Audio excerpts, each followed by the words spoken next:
Berbicara tentang potensi sumber daya alam itu, Indonesia itu luar biasa sebenarnya ya, termasuk wilayah Kalimantan Timur utamanya.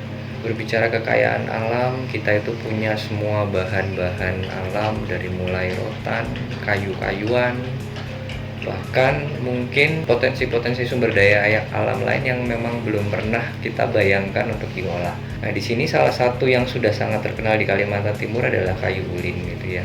Kayu ulin ini sebenarnya sudah merupakan jenis flora yang langka dan dilindungi gitu ya, karena memang daya tumbuhnya pelan sekali, membutuhkan waktu yang lama. Padahal untuk layak dia ditebang atau digunakan itu butuh waktu yang puluhan tahun, bahkan mungkin ratusan tahun ya.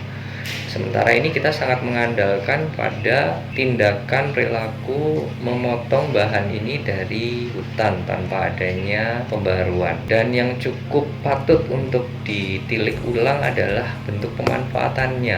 Kayu ulin ini kita kenal sebagai bahan baku dari pembuatan rumah dan atau bahan bangunan lainnya.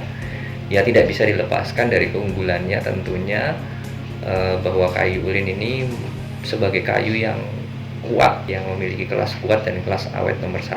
Tapi kalau kita tinjau lagi dari dikaitkan dengan upaya pelestariannya, daya tumbuhnya yang lambat, kemudian bagaimana kita memanfaatkannya belum bisa untuk melakukan tindakan penanaman kembali secara cepat, rasanya atau setidaknya saya menganggap bahwa pemanfaatan kayu ulin untuk bahan bangunan ini kurang sesuai, karena untuk kayu yang langka digunakan untuk bahan bangunan yang otomatis butuh kubikasi atau volume yang besar dengan harga ya yang bisa dibilang tidak terlalu tinggi atau tidak terlalu mahal ya.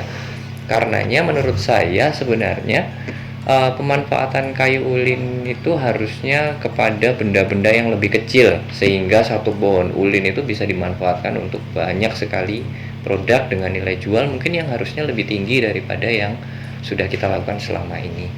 Nah, berangkat dari kenyataan tersebut, saya bersama salah seorang rekan dosen, Bapak Ramadan Pernyata, melakukan penelitian bagaimana kira-kira kayu ulin ini bisa dijadikan produk yang bernilai jual lebih tinggi. Di sini kami memilih produk jam tangan. Sebenarnya bukan yang baru melakukan pengolahan jam tangan menggunakan bahan baru. Kita bisa lihat merek-merek yang sudah established gitu ya, seperti Matoa atau Pala Nusantara yang sudah memakai kayu. Tapi artinya saya mencoba untuk mix and match gitu ya, apakah bisa jam tangan ini dibuat dengan menggunakan kayu ulin ya.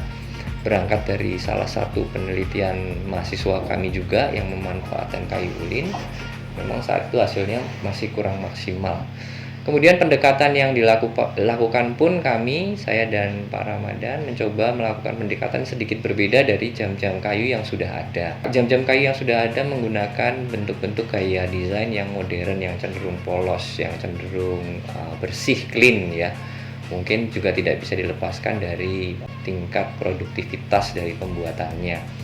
Dengan dimanfaatannya kayu ulin menjadi bahan jam, tentunya kayu ulin yang tadinya dimanfaatkan untuk suatu yang membutuhkan volume besar bisa dikompres gitu ya, menjadi pemanfaatan dari produk-produk yang ukurannya kecil-kecil. Kecil bukan berarti nilai ekonomisnya tidak tinggi gitu ya, karena mungkin kalau dimanfaatkan secara baik, kayu yang langka ini harusnya menjadi barang yang eksotis sehingga bisa dijual dengan harga yang tinggi.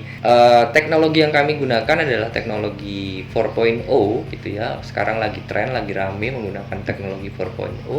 Tapi sebenarnya kalau kita menyebutkan tentang teknologi 4.0 itu mungkin di dalam benak kita langsung kepikiran bahwa ini adalah teknologi yang mahal gitu ya. Nah, di sini sebenarnya tidak juga gitu ya. Teknologi 4.0 ini banyak yang sudah harganya terjangkau gitu ya. Salah satunya yang kami manfaatkan di sini adalah mesin CNC.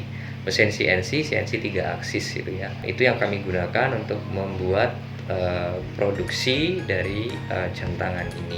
Dan memang pengembangan semacam ini adalah mainan program studi kami gitu ya, program studi desain produk yang ada di Kalimantan ini, yang ada di Samarinda.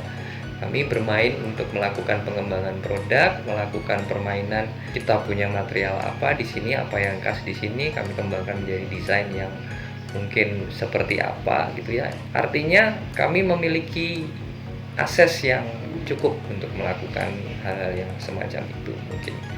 Tapi di kemudian hari bukan mustahil jika ada masukan-masukan dari masyarakat, itu bisa dibawa ke ranah playground kami ini, tempat bermain kami ini, sehingga segala potensi yang dimiliki Kalimantan Timur yang menjadi kekhasan Kalimantan Timur bisa menjadi produk yang memiliki nilai jual lebih, memiliki nilai tambah yang lebih, dan mungkin memiliki nilai ekonomis yang juga lebih daripada yang sudah ada. Kiranya demikian penjelasan kami atau sedikit pengantar kami mengenai berbagai macam produk utamanya yang sudah kami lakukan di program studi kami Desain Produk Industri Politeknik Negeri Samarinda.